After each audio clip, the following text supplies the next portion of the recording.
বাঙালি রান্নাঘরে আজকে আমি শিম ভেজে দেখাচ্ছি।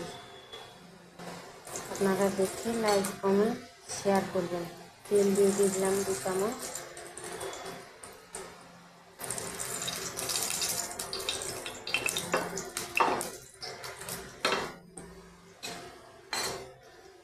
কাটা हुआ পেঁয়াজ দিয়ে দিলাম, কুচি কুচি করে কেটে রেখেছিলাম।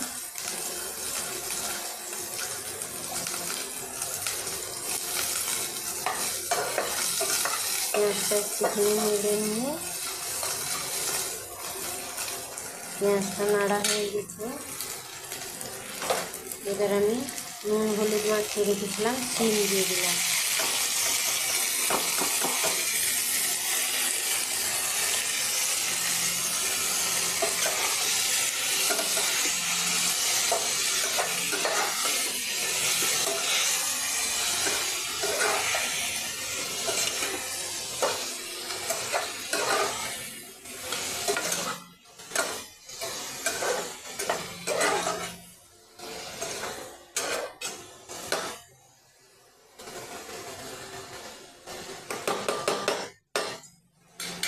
এবার আমি ঢাকা দিয়ে দিব, একটু 2 মিনিট ঢাকা দিয়ে দিব।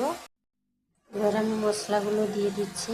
শিম ভাজাতে লঙ্কা গুঁড়ো একটু দিলাম, 1 চামচ ধনে গুঁড়ো, 1 চামচ জিরে গুঁড়ো। তারপর আমি মিক্স করে নেব।